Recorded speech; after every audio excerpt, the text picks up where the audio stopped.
Hi, everyone. Welcome to the Child Protection and Emergencies Professional Development Program and the webinar on legal frameworks, standards, and guidelines. My name is David.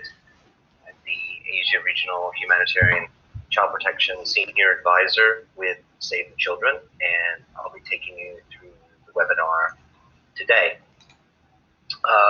Quickly, with the learning outcomes for today's session, by the end of the session, participants will be able to, one, identify the main legal instruments relevant to child protection in emergencies. Secondly, introduce the UN Convention on the Rights of the Child and its relevance to child protection in emergencies. And thirdly, explain the main interagency standards, guiding principles, and guidelines which relate to child protection in emergencies.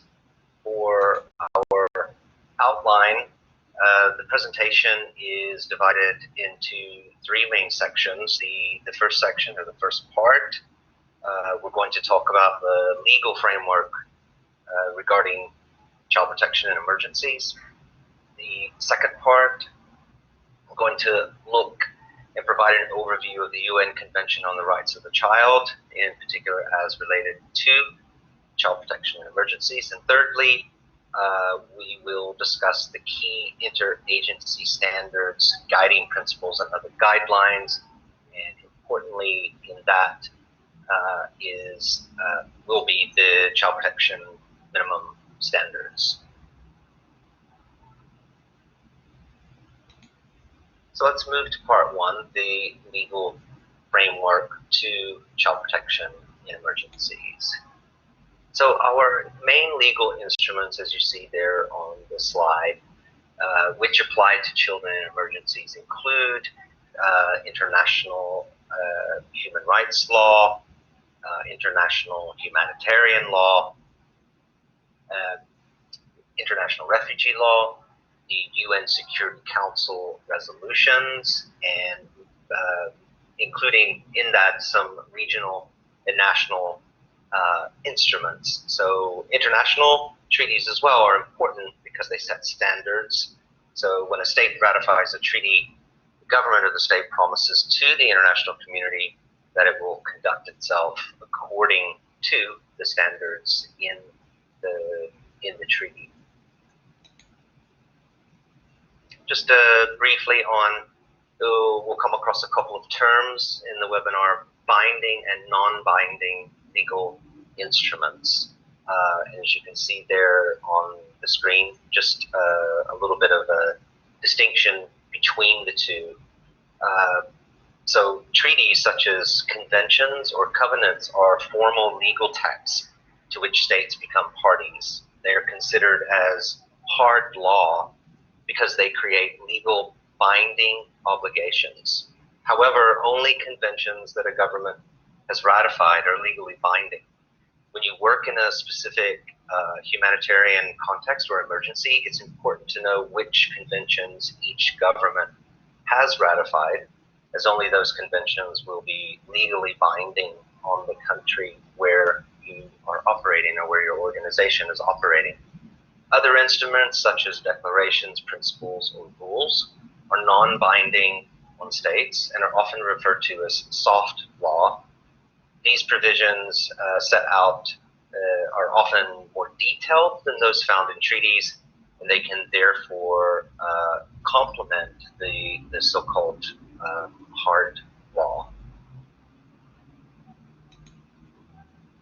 Talk a little bit about international human rights law and some instruments that are most relevant to child protection. So human rights law, which you'll see is abbreviation as HRL, sets out the fundamental rights of all human beings, which must be protected at all times, including during peacetime, armed conflict, and disasters.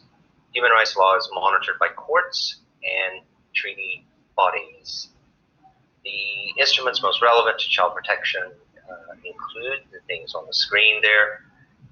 Firstly, the Universal Declaration of Human Rights, which was adopted in 1948, the International Covenant on Civil and Political Rights from 1966, Thirdly, the Convention on the Elimination of All Forms of Discrimination Against Women, or CEDAW, from 1979. The Convention Against Torture and Other Cruel, Inhuman, and Degrading Treatment or Punishment from 1984. Fifthly, the Convention on the Rights of the Child, which is from 1989, and the optional protocols that go along with that. Sixth, the Convention on the Elimination of the Worst Forms of Child Labor, which is the ILO Convention 182 from 1999. And seventh, the Convention on the Rights of Persons with Disabilities and Optional Protocol, or CRPD, from 2008. I'm not going to go into detail and look at each of the instruments, but we'll instead we'll talk about the ones that are more relevant for child protection and emergencies. For example, the Universal Declaration of Human Rights, which grants children the same universal rights all human beings are entitled to, and the Convention on the Rights of the Child, also as we refer to it as the CRC, and its two optional protocols that grant children additional rights because of their age, namely those below the age of 18. So what are human rights? To start with some basic definitions. Human rights are the basic rights and freedoms that belong to every person in the world. They are applicable everywhere, at all times, and in all contexts. They apply regardless of nationality or where the person comes from, their belief systems, what they believe in, or how the person chooses to live her or his life. They can never be taken away, although they can sometimes be restricted. For example, if a person breaks the law or in the interest of national security. We will look at the Convention on the Rights of the Child in the next session, but for the moment we can now move on to the next category of international legal instruments, international humanitarian law.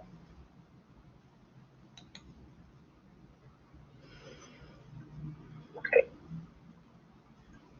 International humanitarian law, or you'll see the abbreviation IHL, is also referred to as the law of war. It's a body of law which applies in times of armed conflict. It includes the four Geneva Conventions of 1949 and their two additional protocols of 1977. Children in war benefit from the general protection provided by international humanitarian law to civilians or to combatants. But there are also special provisions that recognize their particular vulnerability and needs in armed conflicts. The 1977 additional protocols to the Geneva Conventions were the first international treaties to try and tackle the recruitment of children by armed groups and armed forces. They prohibit the recruitment and participation in hostilities of children under the age of 15. It's important to note that the age for compulsory recruitment was later raised to 18 in the optional protocol to the CRC. The additional protocols also include another important provision, which is relevant to child protection emergencies. The provision stipulates that children who are detained as the result of an armed conflict must be treated humanely. They should be kept with their family group. If this is not possible, they should be separated from adult prisoners or detainees. The protocols also include a special provision on children who are orphaned or who may be separated from their families. These children must be identified, protected, and provided with special facilities to ensure their physical safety. Their educational needs must also be provided for. At the same time, all appropriate steps must be taken to facilitate the reunion of families that are temporarily separated. The ICRC Training Center does offer a foundational course on the basic rules and principles of international humanitarian law. If you'd like to learn more about humanitarian law, please refer to this particular course, and we will be providing a link with the information from these slides. just move on to international refugee law as the next category of legal instruments. And in particular, the legal framework for protecting refugees includes the 1951 Convention relating to the status of refugees and its 1967 protocol. The 1951 Convention and its 1967 protocol are applicable to all persons who are refugees and those who are seeking asylum. Children are treated in the same way as adults, thus have a right to seek asylum and to obtain protection under the refugee instruments based on their own claims. One article in the convention sets standards which are of special importance to children. This is Article 22, which states that refugees must receive the same treatment as nationals in primary education and treatment at least as favorable as that given to non-refugee aliens in secondary education. This is Article 22. Refugee children share certain universal rights with all other people under human rights law. They have additional rights as children from the UN Convention on the Rights of the Child, and also enjoy particular rights as refugees, including the right to protection under international refugee law. The implementation of refugee law is the primary responsibility of states. UNHCR has the task of supervising the application of the 1951 Convention, while states are required to cooperate with UNHCR under Article 35. The link that we'll have with the slides will indicate which countries in Asia Pacific have or have not ratified the convention. Examples of countries that have not ratified include Thailand, Indonesia, Myanmar, India, Vietnam, and some others. A few that have ratified this convention or the refugee law: Cambodia, China, Fiji, Japan, Philippines, and the Republic of Korea. We can find out more by looking at some of the links that are provided. Next, we will look at the UN Security Council resolutions. In 1996, the report titled Impact of Armed Conflict on Children highlighted the disproportionate impact of war on children and identifies children as the primary victims of armed conflict. That same year, the UN General Assembly created the mandate of the Special Representative of the Secretary General for Children in Armed Conflict. From that time, between 1999 and 2015, the Security Council has adopted a series of resolutions which are directly applicable to our child protection and emergency work in conflict settings. The resolutions have contributed to setting out a series of important steps to ensure that children are better protected in armed conflicts. The report, which we referred to, identified 6 grave violations against children, all of which have a direct link to child protection and emergencies. Those are the recruitment and use of children, killing and maiming of children, rape and other forms of sexual violence against children, the abduction of children, attacks on schools and hospitals, and lastly, the denial of humanitarian access. So the resolutions are also quite critical to, first of all, set up a monitoring and reporting mechanism, sometimes referred to as the MRM, which is tasked to collect timely and reliable information on grave violations committed against children in situations of armed conflict.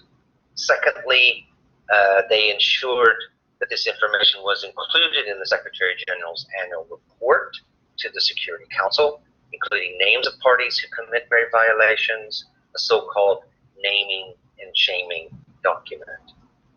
In the bottom right-hand corner of the slide, you will see a copy of such a report. And in addition, they were useful to engage in dialogue with listed governments and armed groups to try to develop action plans aimed at stopping and preventing violations against children. So, how does this relate to our work in child protection emergency? All grave violations have a direct link to our CPIE work in armed conflict settings. Moreover, child protection staff can be involved in the identification and the reporting of the grave violations as part of the MRM, or monitoring and reporting mechanism. These cases can be used to advocate for better prevention and response to the violations that we just mentioned. The resolutions are all listed in the presentation as for your information in the slides.